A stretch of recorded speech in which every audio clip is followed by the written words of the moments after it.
Hello everyone, आप सभी का ब्राइट बिगिनिंग एकेडमी के ऑफिशियल यूट्यूब चैनल पर स्वागत है। मैं मोनिका चौहान आज आपके सामने प्रेजेंट हुई हूँ। जो एचपी एग्ज़ाम पुलिस का पैटर्न एग्ज़ाम की नोटिफिकेशन आई है उसके रिगार्डिंग, इस नोटिफिकेशन के रिगार्डिंग मैं आप लोगों के लिए एक जो सिलेबस है उसका एनालिसिस लेके आई हूँ कि जो पिछला जो एग्ज़ाम हुआ था 15 जून को, उस एग्ज़ाम में किस तरह के क्वेश्चन इंग्लिश लैंग्वेज से पूछे गए थे। तो इसमें पहले तो हम एक ब्रीफ इंट्रोडक्शन ले लेते हैं कि भाई सिलेबस कैसा दिया है एचपीपीएससी ने हमारे पास। तो एचपीपीएससी ने ये आपका 90 मार्क्स का सिलेबस दिया है। यहाँ पर एक सेकेंड, आपका सिलेबस जो है वो 90 मार्क्स का है और 90 मार्क्स को उन्होंने कैटेगराइज कैसे करा है। इंग्लिश लैंग्वेज के 20 क्वेश्चन दिए हैं यहाँ पे, हिंदी लैंग्वेज के 20 क्वेश्चन दिए हैं यहाँ पे, मैथमेटिक्स के 20 क्वेश्चन, रीजनिंग के 10 क्वेश्चन है और बाकी जनरल अवेयरनेस जीके इसके हमारे पास 20 क्वेश्चन है। तो आपको यहाँ पे दिखाई दे रहा है वेटेज जो है इंग्लिश, हिंदी, मैथ्स और रीजनिंग और जनरल अवेयरनेस, इन सबको मिलाकर आपके नंबर ऑफ क्वेश्चंस कितने हो रहे हैं, 90 हो रहे हैं। और इंग्लिश जो कि सिलेबस रहने वाला है, यहाँ पे इसकी डिस्कशन करेंगे अभी। तो इंग्लिश में क्या क्या क्वेश्चन पूछे जा रहे हैं, तो इंग्लिश में आपको पता है कि जो टॉपिक्स हैं हमारे पास, टॉपिक्स में क्या क्या रहने वाले हैं टॉपिक्स हमारे।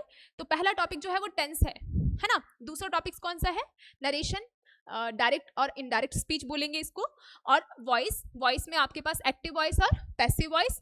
तीसरा है आपके पास करेक्शन ऑफ सेंटेंस। ये करेक्शन ऑफ सेंटेंस जो है आपके पास इन्हीं से बन जाएगा, जो टेंस हो गया, वर्ब हो गया, इससे रिलेटेड जो है क्वेश्चन इसमें डाले जाएंगे करेक्शन ऑफ सेंटेंस में। तीसरा है आर्टिकल्स एंड डिटर्मिनर्स।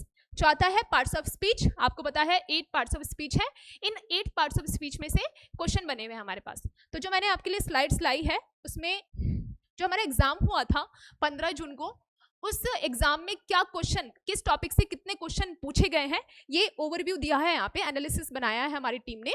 तो यहाँ पे आपको दिखाई दे रहा होगा कि स्पेलिंग एरर, ये आपके सिलेबस में नहीं है लेकिन ये क्वेश्चन डला हुआ है आपके पास। तो याद रखना कि एक क्वेश्चन जो है स्पेलिंग एरर का आया था और सेंटेंस करेक्शन या सेंटेंस इंप्रूवमेंट से आपके पास 3 क्वेश्चन बने हैं, जिसमें आपके पास करेक्ट सेंटेंस चूज करने के लिए पूछा हुआ था और एक इनकरेक्ट सेंटेंस पूछा हुआ था। इसमें भी जो पूछा हुआ है वो टेंस के रिगार्डिंग पूछा हुआ है, तो ये टेंस से बना हुआ है आपके पास। वॉइस के 3 क्वेश्चन बने हुए हैं, नरेशन के भी 3 क्वेश्चन आए हैं, टेंस के भी आपके पास अलग से 3 क्वेश्चन पूछे हुए हैं, आर्टिकल के आपके पास 2 क्वेश्चन है, पार्ट्स ऑफ स्पीच के आपके पास 2 क्वेश्चन है और डिटर्मिनर से हमारे पास कितने क्वेश्चन पूछे हुए हैं, 3 क्वेश्चन पूछे हुए हैं। तो नेक्स्ट स्लाइड में आपको मैं पेपर दिखाऊंगी कि उन पेपर्स में कैसे क्वेश्चन आए हुए हैं आपके पास। ये मैंने थोड़ा सा ओवरव्यू दिया ताकि आपको इजी रहे कि कौन से टॉपिक जो है वो किस वेटेज के साथ आया है पिछले एग्जाम में, ठीक है। तो नेक्स्ट स्लाइड में देखेंगे हम। तो ये आपके पास पेपर है, जो लास्ट पेपर हुआ था उसके हमने क्वेश्चन निकाले हैं इंग्लिश लैंग्वेज के।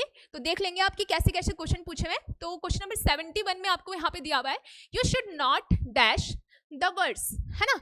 आपको याद रखना है कि शुड जो है वो क्या है, मॉडल वर्ब है ना। मॉडल के साथ आपको याद रखना है, मॉडल के साथ क्या पैटर्न रहता है, मॉडल के साथ हमेशा वर्ब की फर्स्ट फॉर्म आती है। मॉडल चाहे कोई सी भी हो, मॉडल आपको पता है हेल्पिंग वर्ब है और मॉडल ऑक्सिलरी हेल्पिंग वर्ब है और इसके साथ हमेशा वर्ब की कौन सी फॉर्म आएगी, फर्स्ट फॉर्म आएगी। तो आपको ऑप्शन में से चूज करने के लिए दिया था कि बताओ भाई कौन सा ऑप्शन जो है वो राइट होगा। तो ऑप्शन नंबर सी जो है इसका राइट आंसर रहने वाला है, you should not assume the words, ठीक है। नेक्स्ट है आपके पास ये डायरेक्ट और इनडायरेक्ट स्पीच से बना हुआ है क्वेश्चन आपके पास। तो क्वेश्चन क्या है, द टीचर सेड डैश, क्या है, be honest, comma inverted comma, be honest. ये आपके पास क्वेश्चन था, इसको हमें बनाना है। तो टीचर क्या करती है, टीचर एडवाइस देती है हमें, है ना। तो टीचर ने एडवाइस दी हमें कि आपको क्या रहना चाहिए, बी ऑनेस्ट। तो teacher advise me to be honest जो है वो राइट आंसर रहने वाला है इस क्वेश्चन का। नेक्स्ट है question number 73, the police arrested the thief. ये जो क्वेश्चन है आपके पास एक्टिव और पैसिव वॉइस से आया हुआ है। इसमें देखेंगे तो आपको पता है कि ये सब्जेक्ट है, ये वर्ब है, ये क्या है आपका ऑब्जेक्ट है। आपको पता है जब हम वॉइस बनाते हैं, वॉइस को चेंज करते हैं तो उसमें आपको पता है क्या होता है, सब्जेक्ट वर्ब, ये एक्टिव वॉइस का है। इसका जब हम पैसिव बनाएंगे तो आपको पता है कि ऑब्जेक्ट जो है वो सब्जेक्ट बन जाता है, ऑब्जेक्ट जो है वो सब्जेक्ट बन जाता है। According to tense helping verb आती है आपके पास, वर्ब की थर्ड फॉर्म आती है, एंड देन बाय एंड आपके पास सब्जेक्ट। ये आपका टॉपिक रहता है। बाय जरूरी नहीं, कंपल्सरी नहीं कि बाय ही आए, लेकिन हाँ जनरली हम बाय यूज करते हैं। तो आपको पता है यहाँ पे ऑब्जेक्ट कौन है, थीफ। तो आपका सेंटेंस जो है वो थीफ से शुरू होगा। टेंस कौन सा है यहाँ पे, वर्ब की सेकंड फॉर्म है। तो आपने यहाँ पे देखना है थीफ जो है यहाँ चला जाएगा, और आपको पता है हेल्पिंग वर्ब कौन सी आएगी, वॉज और वर में से कुछ आएगा। तो ऑप्शन में से आपके पास कौन सा ऑप्शन सही रहने वाला है, ऑप्शन नंबर थर्ड जो है वो राइट आंसर रहने वाला है, क्योंकि वॉज जो है हमें सिर्फ इसी वाले ऑप्शन में दिखाई दे रहा है। ठीक है, नेक्स्ट देखेंगे find the correct incorrect sentence. यहाँ पे देखेंगे आपने हमेशा इंस्ट्रक्शन को इजीली पढ़ना है, कि हमेशा ध्यानपूर्वक पढ़ेंगे कि क्वेश्चन में पूछा हुआ क्या है। तो इनमें से हमारे पास 3 क्वेश्चन सही है और आपको इनकरेक्ट फाइंड करना था कि इनकरेक्ट क्या है। ठीक है, तो यहाँ पे देखो the sun rises in the east, तो आपको पता है यूनिवर्सल ट्रुथ है, और यूनिवर्सल ट्रुथ जो है प्रेजेंट इंडेफिनिट में बनता है, तो ये स्ट्रक्चर जो है बिल्कुल सही है। She goes to school every day, आपको पता है ये रेगुलर एक्शन है, और रेगुलर एक्शन भी आपका किस में जाता है, रेगुलर एक्शन भी आपके पास प्रेजेंट इंडेफिनिट में जाता है, तो ये ऑप्शन भी बिल्कुल राइट है ना। नेक्स्ट ऑप्शन देखेंगे आप, नेक्स्ट ऑप्शन है they are go to the market, आपको पता है आर, आपको पता है आर जो है बी फॉर्म है, और आर जब कॉन्टिन्यूअस फॉर्म के लिए यूज करते हैं, और आर के साथ हमेशा कौन सी फॉर्म लगती है, आईएनजी फॉर्म लगती है, अगर एक्टिव वॉइस में होगा, है ना। तो यहाँ पे देखो कॉन्टिन्यूअस टेंस की बात करें तो ये ऑप्शन गलत है, ये ऑप्शन क्या है, गलत है। तो आपको ये पूछा था कि कौन सा ऑप्शन गलत है, तो ऑप्शन नंबर सी जो है आपका राइट आंसर रहने वाला था। ऑप्शन नंबर सी जो है आपका जो रहेगा क्या रहेगा, राइट आंसर रहेगा। ठीक है, ये ऑप्शन नंबर सी आपका राइट आंसर है, ये इस पे करेक्ट करना था आपने ऑप्शन नंबर सी, क्योंकि ऑप्शन नंबर डी भी आपका बिल्कुल है, प्रेजेंट परफेक्ट सेंटेंस है ये वाला, we have completed our task, ये वाला आपका सेंटेंस बिल्कुल सही है। जो इनकरेक्ट सेंटेंस है वो कौन सा वाला है, ऑप्शन नंबर सी जो है आपका इनकरेक्ट है, तो ऑप्शन नंबर सी पे आपको टिक करना था। नेक्स्ट देखेंगे, नेक्स्ट लिखा हुआ है he is dash best player in our team, आपको पता है ये आर्टिकल का क्वेश्चन है, और सुपरलेटिव डिग्री के साथ आपके पास कौन सा आर्टिकल लगता है, द आर्टिकल लगता है, तो ऑप्शन नंबर सी जो है वो राइट आंसर रहने वाला है। ठीक है, नेक्स्ट है she has only a dash time left before the exam, तो आपको एक चीज याद रखनी है कि हमारे पास दो चीजें याद होती है, एक तो होता है लिटिल, एक तो आपके पास लिटिल डिटर्मिनर लगता है, सॉरी लेटर नहीं लिटिल डिटर्मिनर, और फ्यू जो है आपके पास काउंटेबल नाउन के साथ लगता है, और लिटिल जो है वो किसके साथ लगता है, अनकाउंटेबल नाउन के साथ लगता है। मोर तो नहीं आ सकता ये, और मैनी भी नहीं आएगा आपके पास, ये भी ज्यादा के लिए यूज करते हैं काउंटेबल के लिए, तो आपको याद रखना है ये काउंटेबल के लिए है, ये वाला भी आपके पास काउंटेबल के लिए है, मोर नहीं आएगा यहाँ पे। तो ऑप्शन नंबर जो बी है वो राइट आंसर है, क्योंकि टाइम जो होता है वो क्या होता है, अनकाउंटेबल है, और इस सेंटेंस में क्या रहने वाला है, she has a little time left before the exam. ठीक, नेक्स्ट है आपके पास 77 में देखेंगे आप, this book is mine but that is dash, तो आपको ये जो सेंटेंस दिखाई दे रहा है ये प्रोनाउन से दिखाई दे रहा है, तो आपने देखना था कि यहाँ पे ये बुक मेरी है, बट वो बुक जो है दैट वन इज हर्स आना था, यहाँ पे ऑप्शन में दिखाई नहीं दे रहा है हर्स, है ना, तो देयर्स जो है वो right, according to this question आपका आंसर क्या रहने वाला था, देयर्स रहने वाला था। ठीक है, उसकी है ना पजेसिव प्रोनाउन लगाना था आपने यहाँ पे, तो पजेसिव प्रोनाउन सिर्फ एक ही है यहाँ पे, देयर्स। ठीक है, हम नेक्स्ट देखेंगे, नेक्स्ट है क्वेश्चन नंबर 78, और ये आपको टेंस से दिया गया है, तो टेंस से जब ये क्वेश्चन दिया है आपके पास, तो क्या दे रखा है आपके पास, by the next month we shall, आपको पता है शैल के साथ क्या आता है, हैव, और हैव के साथ क्या आएगा, वर्ब की थर्ड फॉर्म, तो आपको दिखाई दे रहा है हैव कहाँ पे, ये वाला ऑप्शन, ऑप्शन नंबर डी जो है वो राइट आंसर रहने वाला है आपके पास। नेक्स्ट क्वेश्चन है आपके पास जो कि डायरेक्ट और इनडायरेक्ट स्पीच से रहने वाला है, तो ये देखो ये क्वेश्चन डायरेक्ट और इनडायरेक्ट स्पीच से आया है आपके पास, तो देखेंगे यहाँ पे she said comma inverted comma do you like ice cream, तो इसको जब हम कन्वर्ट करेंगे तो आपको पता है सेड जो है वो आस्क में कन्वर्ट हो जाएगा, और आपके पास कनेक्टर क्या लग जाता है, इफ लग जाता है ना। ये do you like ice cream present indefinite का असर्टिव है, तो जब हम इसका इनडायरेक्ट बनाएंगे तो ये पास्ट का सॉरी यहाँ पे देखेंगे, ये देखना है यहाँ पे सब्जेक्ट, यहाँ पे देखना है she said do you like ice cream, यहाँ पे आपको पता है सी सेड जो है वो आस्क में कन्वर्ट हो जाएगा, और इन्वर्टेड कॉमा हटेगा तो क्या बन जाएगा, इफ लग जाएगा।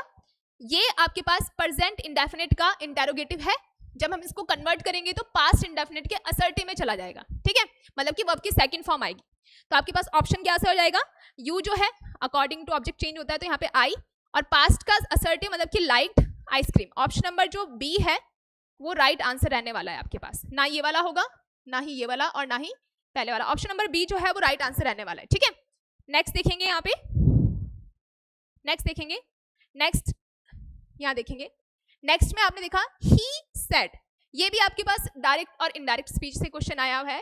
तो इसमें क्या है, he said may God bless you, तो आपको पता है ये ऑप्टेटिव सेंटेंस है।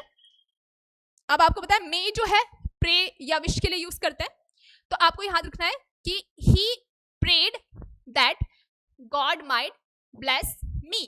ऑप्शन नंबर ए जो है वो राइट आंसर रहने वाला है, ऑप्शन नंबर ये नहीं आएगा, ठीक है।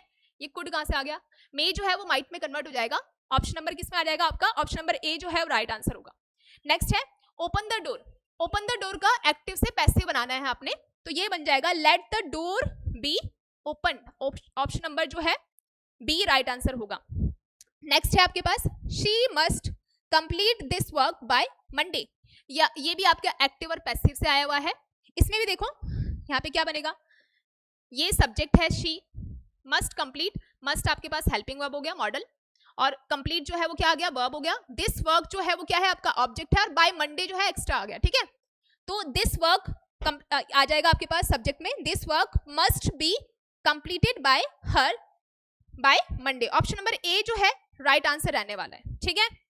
मॉडल नहीं चेंज करेंगे आप, मस्ट, ये ऑप्शन नंबर ए जो है वो राइट आंसर रहेगा। नेक्स्ट देखेंगे,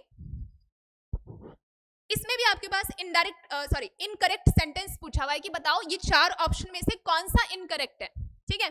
तो we are listing to music सही है ना। दे वॉज नहीं, दे प्लूरल है और प्लूरल के साथ प्लूरल ही वर्ब आनी चाहिए थी, तो दे वर आना चाहिए था, तो ऑप्शन नंबर बी जो है इनकरेक्ट है। ऑप्शन नंबर सी भी चेक कर लेते हैं, she has completed her task, ये सेंटेंस भी बिल्कुल सही है। ही इज लर्निंग फ्रेंच, ये भी बिल्कुल सही सेंटेंस है। जो इनकरेक्ट पूछा हुआ है तो ऑप्शन नंबर बी जो है वो क्या है आपका इनकरेक्ट सेंटेंस है, तो राइट आंसर आपका कौन सा रहेगा, option number B right answer रहने वाला है, ठीक है। नेक्स्ट क्वेश्चन को देखेंगे, नेक्स्ट क्वेश्चन ये डिटर्मिनेंट से पूछा हुआ है आपके पास, यहाँ पे लिखा हुआ है would you like dash sugar in your T, तो आपको पता है हमें कुछ के लिए हम एनी और सम का यूज करते हैं। जब आपका पॉजिटिव अफर्मेटिव सेंटेंस होता है तो हम सम की बात करते हैं, और जब नेगेटिव या इंटेरोगेटिव होता है, नेगेटिव या इंटेरोगेटिव होता है तो हम लोग किसको यूज करते थे,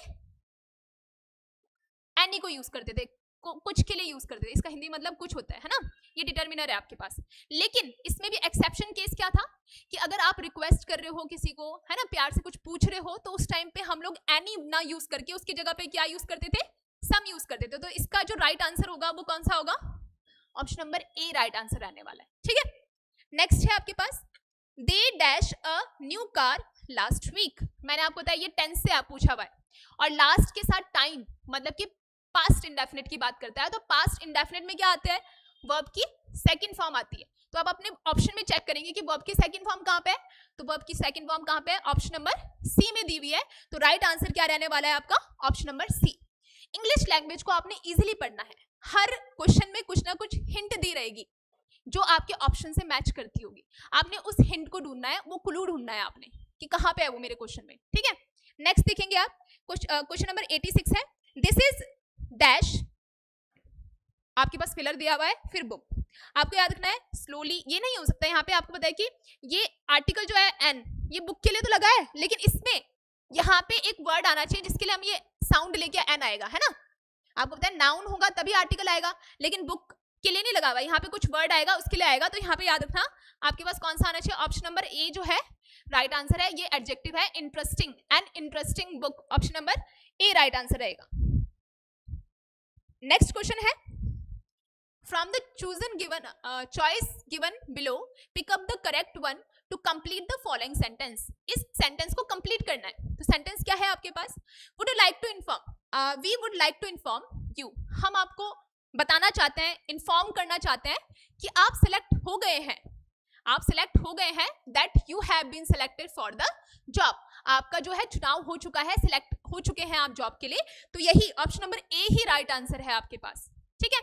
नेक्स्ट क्वेश्चन देखेंगे जो स्पेलिंग एरर से पूछा हुआ है, और इसमें आपको राइट जो स्पेलिंग सही है वो पूछना है, मतलब वो उस पर टिक करना है, तो ऑप्शन नंबर बी जो है वो राइट आंसर है। एक्यूरेसी की स्पेलिंग बिल्कुल सही है, ये भी गलत है, ये वाली स्पेलिंग भी गलत है, और ये भी गलत है, ठीक है। आई थिंक नहीं ये सही है, अच्छा ऑप्शन में गलती आ गई क्या, ये स्पेलिंग भी सही, डबल टी नहीं, यहाँ पे सिंगल टी आना चाहिए था, प्रिंटिंग मिस्टेक हो गई है ना, यहाँ पे सिंगल टी है क्वेश्चन पेपर में, है ना, तो जो राइट आंसर है वो ऑप्शन नंबर बी राइट है, ठीक है।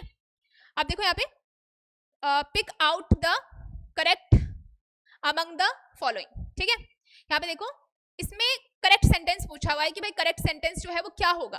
करेक्ट सेंटेंस क्या है देखेंगे, आई एम लिविंग, ये तो गलत है, आई एम ये भी गलत है,